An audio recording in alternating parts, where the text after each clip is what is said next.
그래서 이제 80년 말부터 이제 공장 생활을 하시게 됩니다. 그런데 81년경에 이제 회사 내 좋은 친구들을 좀 만나신 것 같습니다. 예, 예. 이게 본격적으로 이제 계기가 된 것 같거든요. 처음에 만났던 사람들이나 모임을 결성하게 되는 과정을 좀 말씀해 주시죠. 이제 처음 들어갔던 그 경신공업이 한 달 1,860원 정도 이렇게 사회 초년생들이 꽤 있어요.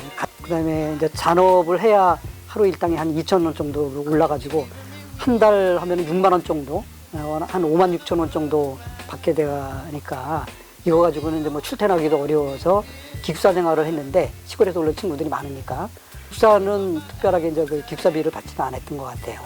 그 당시 짜장면이 500원이었었는데 식대가 250원이에요. 이게 굉장히 그 식사 질이 좀 떨어지는 형태여가지고 가끔 이제 고기를 또 그 회사 근처에 식당에 가서 먹으면 월급 타서 내가 외상으로 했던 고깃값을 내고 얼마 안 남는 생활들이 좀 반복됐었고 1년 이상 사귀고 부대끼고 하면서 20살 안 된 친구도 있었고 완전히 20대 20살이었죠 뭐 20살이어가지고 공장 생활이 처음이니까 굉장히 좀 힘들어했고 그러다 보니까 얘기하기가 좀 잘 됐던 것 같아요.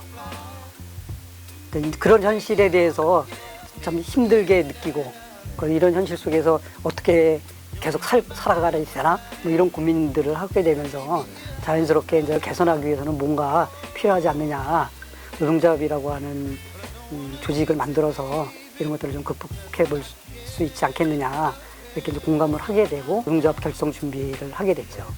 김생인 빼고 나머지 방금 말씀하셨던 박병현, 김창덕, 김현석 이런 친구들은 20대 초반이잖아요. 예, 예. 19, 20살이었어요. 예, 예, 19, 20살이었죠. 그러면 군대도 안 간 거죠. 그렇죠, 군대도. 그러니까 정말 사회초년생인데 세상 무서운 게 뭔지 모를 때였지 예, 않습니까? 예. 근데 얘기가 잘 통했다는 거죠. 그렇죠.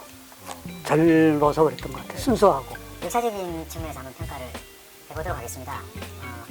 80년대 초반, 중반까지만 해도 노동조합 무용론이라는 게 있었거든요. 예, 그렇죠. 아시잖아요. 예, 예. 그러니까 그 전두환 정권 하에서 기왕의 노동조합들도 다 깨졌고 민주노조들 그리고 노동조합 만드는 거는 불가능하다 이런 인식들도 많았단 말이에요. 그렇죠. 근데 경신공업 사례는 어떤 영향을 미쳤을까요? 불가능하다라는 건가요? 아니면 해볼만 하다라는 건가요? 본인은 어떻게 생각하세요? 저는 불가능하더라도 노동자들의 각성이나 현장에서 구체적으로 동료들하고 부딪히고 조직하고 뭐 조직이 잘 될 수도 있지만 뭐 깨질 수도 있겠죠. 그러나 그런 과정들을 거치지 않고 바깥쪽에서 어떤 형태로 조직이 가능할까 그리고 조직된다고 하더라도 실제 현장과 분리된 상황 속에서의 어떤 의식의 발전이라든가 그런 것들이 구체적으로 어느 정도 주어질 수 있을까 그런 생각은 했었던 것 같아요. 그리고 어쨌든 간에 제가 처해 있던 그 상황 자체가 현실적으로 노동생활을 해서 먹고 살 수밖에 없었던 상황이었었고 그렇기 때문에 현장에서 노동조합 하는 거는 그냥 당연하게 느껴졌었던 거죠.